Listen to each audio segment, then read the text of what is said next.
Hello. Thank you everyone for being here today. I want to begin with what is perhaps the key word of my title, Lenapehoking. Lenapehoking is the Lenape name of the place where we are all right now. Lenapes are the original people of this place. Thus, any understanding of the past, present, or future of the political entity that's called New Jersey must begin with the recognition of the original and ongoing indigenous conception of this place. The colony and then the state of New Jersey is contained within Lenapehoking, but not extensive of it. Lenapehoking stretches beyond these colonial borders and boundaries. It includes parts of the current-day states of Connecticut, New York, Pennsylvania, and Delaware. That last fact is not incidental. After their initial encounters, Europeans began to refer to Lenapes as the Delawares. This name stuck. Lenapehoking under the Dutch became the South River, but with the English was transformed once again into the Delaware River. And of course, there is the colony and later state of the same name. One of my goals today is to introduce a degree of complexity into what we know and think about the past. In this case, recognition of the past and present reality of Lenapehoking means that New Jersey is not simply New Jersey. It was and is a political entity that coexists, not always easily, with another pre-existing indigenous place. Of course, colonial borders have always been contested. The residents of New Jersey, New York, and Connecticut probably do not need to be reminded of these various disagreements, if I can be euphemistic, over the boundaries and borders of their colonies and later states. Paying attention to the existence of Lenape homelands challenges what might seem to be the stability of New Jersey. The boundaries between New Jersey and Pennsylvania, or New Jersey and New York, dissolve when recognizing this place as Lenapehoking. New Jersey is thus both bigger and smaller than we traditionally think of it. Perhaps people are becoming more aware of the geographical, sociocultural, and political designation of Lenapehoking. But to the extent that it is still less well known or less frequently used, that is because, among other reasons, of the forced removals of Lenapes from their homelands. I'll have more to say about this later, but this is a key part of both the history and ongoing nature of colonialism. The separation, both physical as well as cultural, ideological, juridical, and political, of indigenous peoples from their homelands. Over a course of decades and centuries, as is illustrated on the map here, Lenapes were displaced from Lenapehoking, primarily moving west and south. This process overlaps somewhat with the American Revolution, but it is something that began before that and continues to have ramifications into the present day. Thus, this is yet another example of complexity. Lenapehoking is still Lenapehoking today, and Lenapes continue to exist in relationship to this place. But both physically and politically, many Lenapes are not in Lenapehoking. Thinking about New Jersey, therefore, means keeping in mind places that are sometimes decently far away. After the period of removal ended, Lenape settled permanently in what are today Canada, Wisconsin, and Oklahoma, primarily. In the United States, there are 3 federally recognized Lenape nations, though I do want to note that federal recognition by the United States is not alone determinative of indigenous existence. Indigenous peoples are in charge of their own self-determination. There are also, for example, a number of state-recognized Lenape nations. But the 3 federally recognized nations are the Delaware Nation in Anadarko, Oklahoma, the Delaware Tribe of Indians in Bartlesville, Oklahoma, and the Stockbridge-Munsee Mohican Nation in Bowler, Wisconsin. More on this in a moment, but I want to bring us back more directly to the American Revolution. One of the big questions for everyone today is actually, on its face, perhaps a simple one. What was the American Revolution about? There are so many ways to answer this question, and of course there is no one single answer. But as I am here today to talk about Lenapes and indigenous history more generally, there actually is a fairly logical and direct way to think about this. And thankfully, there's a great primary source that helps. What was the American Revolution fought for? Well, if we turn to one of the key ideological documents of this event, some of the leaders of the revolution were kind enough to tell us. As many know, in addition to being a grand and sometimes lofty and indeed revolutionary document of philosophy and political theory, the Declaration of Independence was also a list of complaints. The patriots were kvetching about their circumstances, directed toward the leader of the British, King George III. This grand document, so important in human history, is mostly a list of grievances, 27 to be exact. And it is in this final grievance that we gain a clear sense of indigenous peoples and the revolution. It reads, he, meaning King George III, he has excited domestic insurrections among us and has endeavored to bring on the inhabitants of our frontiers, the merciless Indian savages, whose known rule of warfare is an undistinguished destruction of all ages, sexes, and conditions. The indigenous inhabitants of this continent, as the former British subjects saw them, were a threat, a violent, uncivilized, savage one, and one stirred up by the British government against the former British colonists. It should go nearly without saying, but indigenous peoples were here first. It wasn't simply about the frontiers, and it was the addition of European newcomers that created these conflicts over coexistence, land use, and many other things. My talk today consists of 3 parts. First, a reconceptualization of the story of the American Revolution in and around New Jersey by thinking about New Jersey as coextensive with Lenapehoking.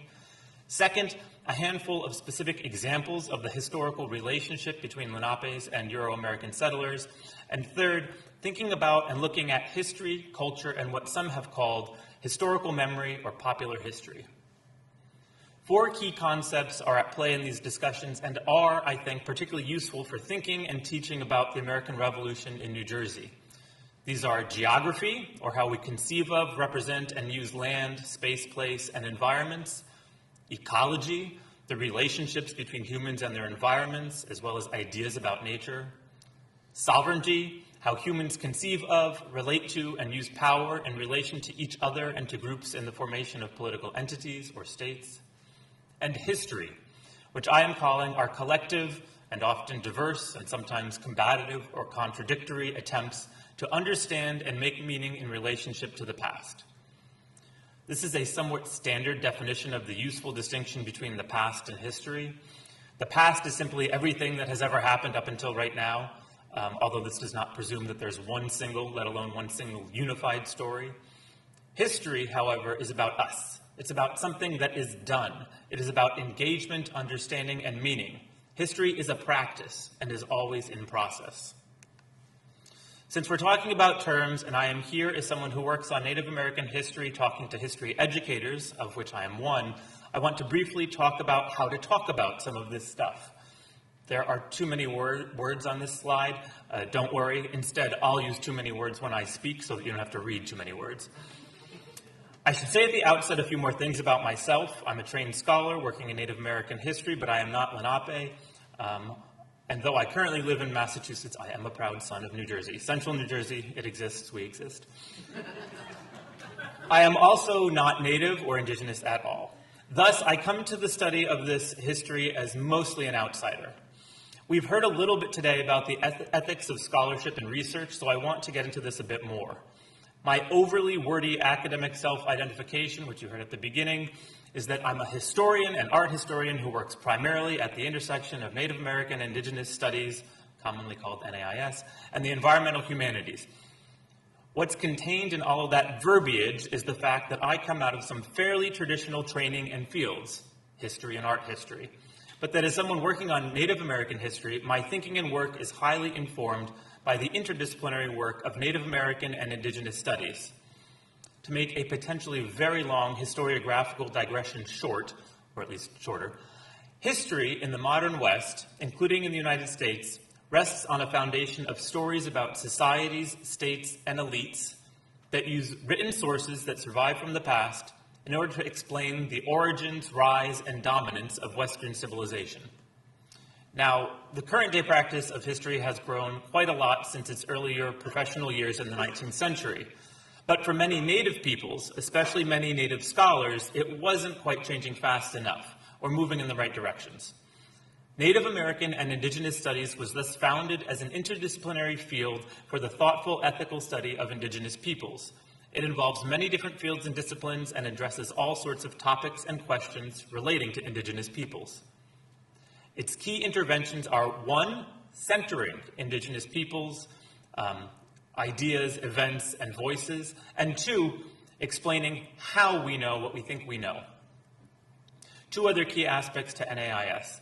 It takes the political nature and stakes of the work for granted, as with many other fields of study that grew out of political movements for the expansion of rights in the 1960s and 1970s, and it lays out and includes as central to its practice the idea of ethics, that each scholar has a relevant identity, that our work exists in the world and has effects, and that we all thus have different ethical responsibilities in terms of how we carry out our scholarship and its role in the larger world. Now that I've gone down that rabbit hole, let me come back up to the surface and address a question that seems to come up quite a lot: how to talk, think, and teach about Indigenous people and Indigenous history, and in particular, what terms to use and some key things to keep in mind. All the words here. First and foremost, I'll say that you should talk about specific people. If you're talking about Indigenous people, talk about specific Indigenous people, and talk about specific people and peoples on their own terms. So begin, of course, with the names of individuals. Most individual Indigenous people also often identify themselves with their tribal nation, their citizenship. This is a political as well as cultural designation. So you should note their tribal citizenship. Again, use the terms that whoever you're talking about uses. In English, many native nations have historically been referred to by offensive exonyms, names given to them by outsiders, often other indigenous or colonial enemies. You should always use the version of the name of the tribal nation that an individual uses, which is usually the endonym, the name that this nation or group of people has given themselves. Finally, the most common question: is it Indian, Native American, Indigenous, or some other term? These are all catch-all terms, often meant to encompass all of the first, to use the Canadian term, peoples of this continent. Some people, Indigenous and otherwise, view the label Indian as offensive. It came about as a misnomer. When early modern Europeans first encountered the Americas in a sustained way, they were attempting to find a faster, more efficient, more direct sea-based trade route with Asia, including and especially places like India. When the genuine sailor Christopher Columbus and his crew landed in the Caribbean, they believed and claimed that they had reached India. Thus, in Spanish, and following that, other European languages, the peoples of this broadly conceived place became known as Indios, or Indians. There is no such thing as that long ago Indian, a single unified culture of first people from this place. So that's one problem with the use of the term Indian, but as a problem, it applies to all 3 terms. The other issue is also not uncommon: pejorative use of the term Indian, even if in some ways it's apparently meant to be merely descriptive or neutral. Think of the 20th century game Cowboys and Indians. So between the 1960s and 1980s, a new term was born and gained currency: Native American. Since then, the term Indigenous has also become more common as a way to move beyond colonial boundaries. There is no single clear right or wrong term to use. I tend to use Native American and Indigenous interchangeably, and there is perhaps both a history and a sociology to the language use here. So, for example, the federally recognized tribes in Virginia all tend to use the term Indian. I also find that older Indigenous people often tend to use that term more frequently than younger ones. But again, what I want you to take away here is that you should always be as specific as possible and use the names, tribal citizenship, and terms that the specific people you're talking about use. Okay, one last note before getting into some specific history. In talking about the history of Native Americans and the American Revolution in New Jersey, I am, I think decently logically, centering the reality of Lenapehoking, and thus the Lenape story. It's the map all the way at the right of the screen that I'm privileging, rather than, say, the current day political map of New Jersey as represented by Google all the way at the left, or the 2 maps in the middle, which represent the lead up to the American Revolution and its occurrence in New Jersey. But of course, one lesson of Indigenous geography is that Indigenous borders and boundaries are not always as hard-edged as colonial ones, especially as hard-edged as colonial borders and boundaries appear on Euro-American maps. The edges of Lenapehoking overlap with the homelands of other Native peoples. In talking about the history of Indigenous peoples and the American Revolution in New Jersey, we could just as easily be talking about a number of other Indigenous peoples. Nevertheless, let's delve into some Lenape history. I've got a number of key relevant events here, but for the sake of time, I'll just mention them all quickly, but only discuss a few of them in more detail. Another thanks for and shout out about the forthcoming publication, which is going to come from the symposium. Certainly my contribution to that will contain more details and information. Lenapes, as the original inhabitants of where we are today, have been here for thousands of years. They were the primary stewards of this land when Europeans began to settle the region. In 1682, the founder of the Pennsylvania colony, William Penn, entered into a diplomatic agreement with Tannenmond, the leader of the Lenapes, over the European settlement of the region and coexistence with Lenapes. The Treaty of Shaxamaxon, as the place where they met was known to the Lenapes, later Philadelphia, established rules and practices and recognized the Lenape relationship to Lenapehoking. European settlement in the Americas is, of course, a geographical story, but it is also largely an ecological story. It is about a change in ecological relationships between people and land. Certainly, it was about the beginning of a change to the scale of the human impact on the environment. And in some ways, most importantly, it was an ideological shift in terms of how people thought about and conceptualized land and the environment.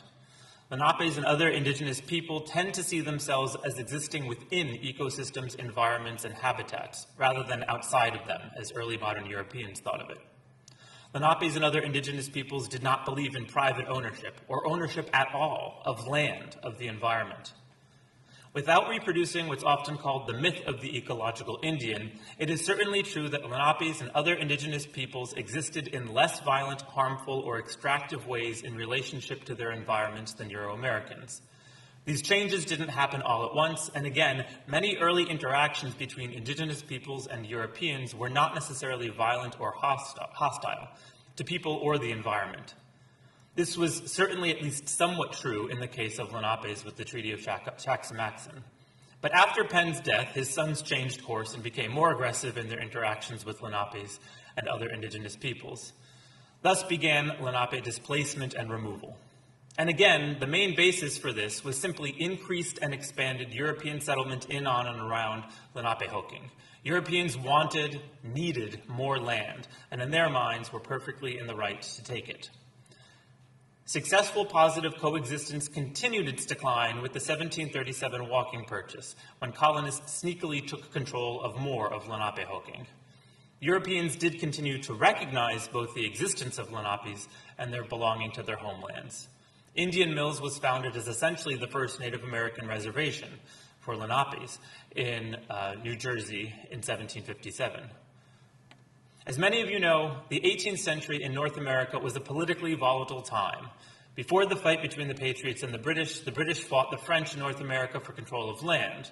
During the French and Indian War, or 7 Years' War, as was variously known, Lenapes, along with other native nations, signed the Treaty of Easton, expressing their support for the British against the French in exchange for protection of their lands. Once the British won the war, they attempted to shore up support for a limited indigenous sovereignty by establishing the Proclamation Line of 1763, which was intended to prevent British colonists from settling further west and thus leading to more violence. The war had been very expensive, a key part of what leads to the American Revolution.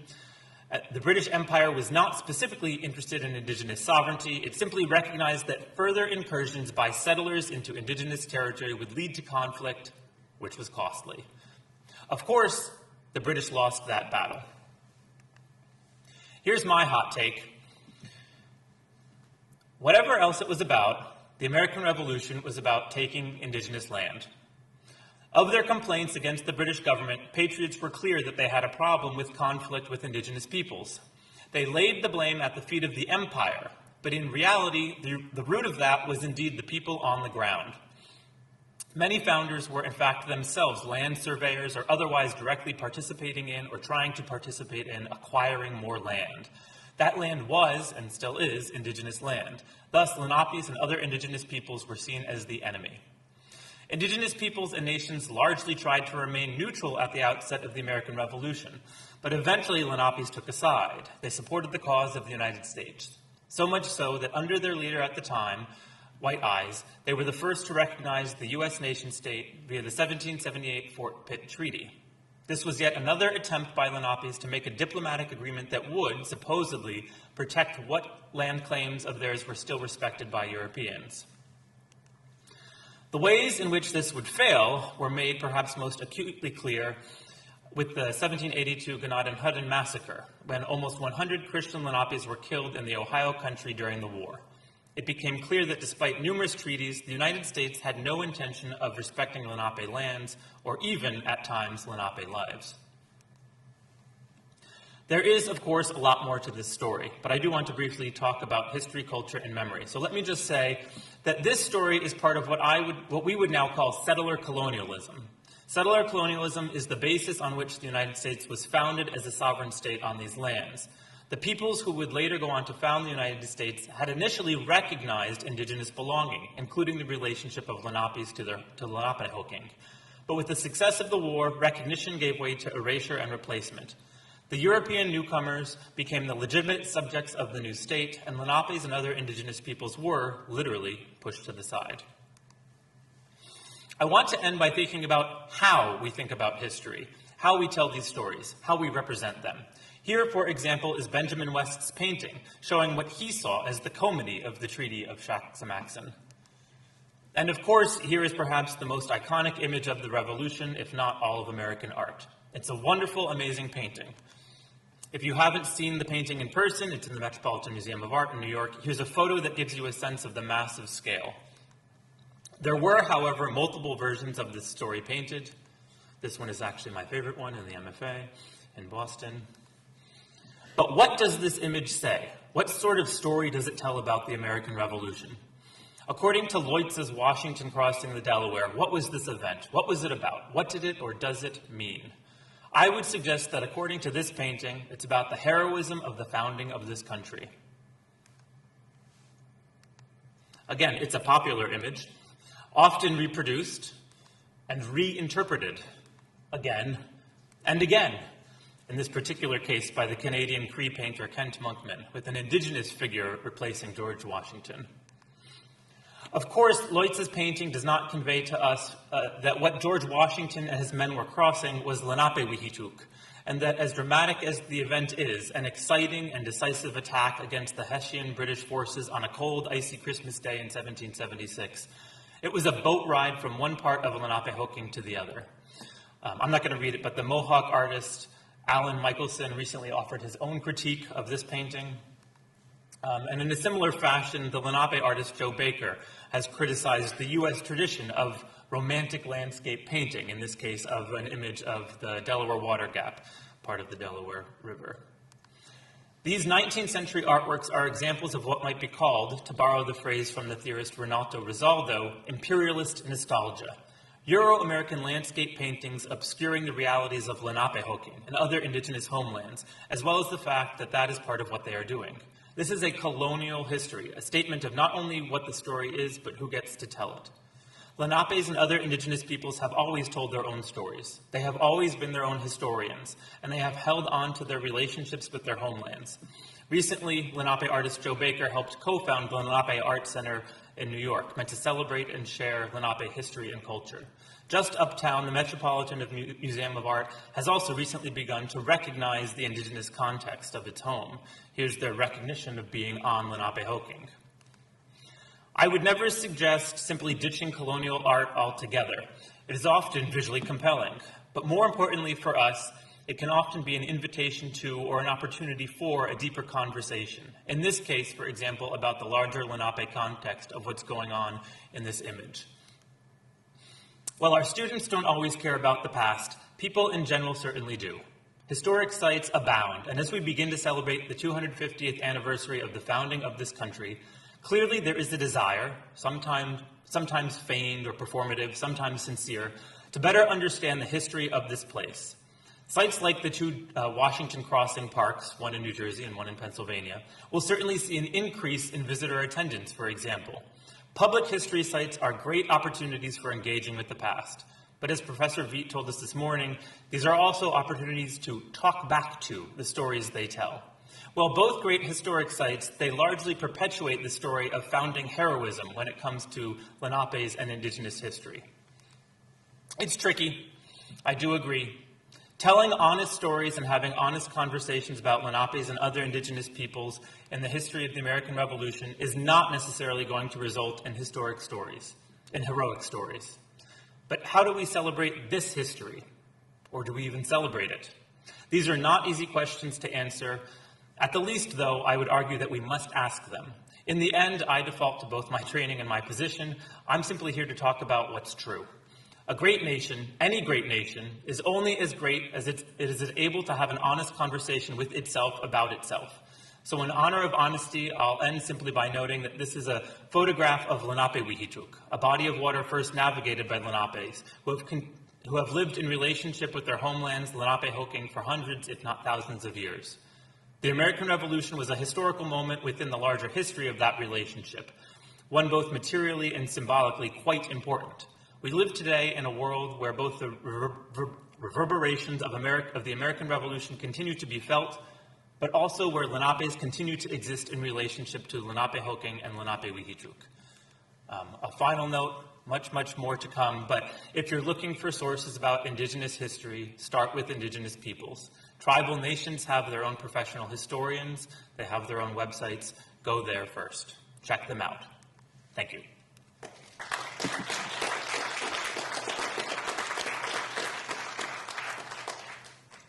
We have a couple minutes for questions. Is there a translation for Lenapehoking, or is it like their place? I believe it is Land of the Lenape. Yeah. So we have a record in Ocean County, Monmouth County, of a gentleman who was, his mother was Lenape, his father was African American. His brother chose to be identified as African American. But do we have much of a record of Lenapes participating in what we call the Revolutionary War in New Jersey? You mean fighting in the war? Yeah. Oh, yeah, they fought. And they fought for the U.S. side, for the most part. So As organized group or as individual? that's a good question. I don't know as much.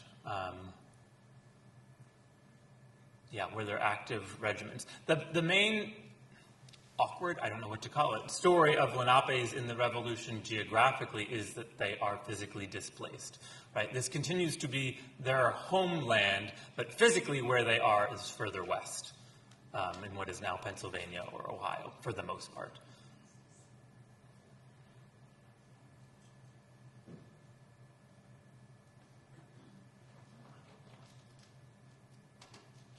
Hi, Chris. Thank you so much for your presentation. I know there's one of the challenges that we have dealt with, that a lot of us have dealt with who are public historians here in New Jersey, is exactly what you just mentioned, right? The displacement question, including disagreements among the Lenape about who counts as Lenape. I was curious if you'd thought about that or if that's informing your scholarship, and how so? Yes, it's super important. So this is where positionality, self-awareness, identity matter. And again, I have no super easy answer. I'm an outsider, right? My main scholarly work is on Mohicans and Mohican history, and there is one federally recognized Mohican nation. And so it's easier in that regard. But this is true of many indigenous peoples, that in their 21st century political organizations, it is not just one sovereign state. And of course, there are many indigenous peoples that do exist today in Canada who are part of tribal communities in what is now the United States.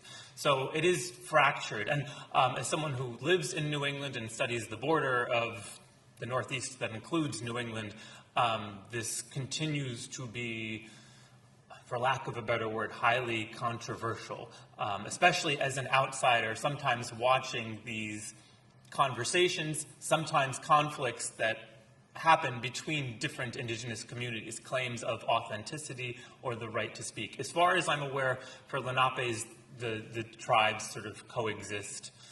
The federally recognized tribes coexist, and they both certainly are of this place, as they see it.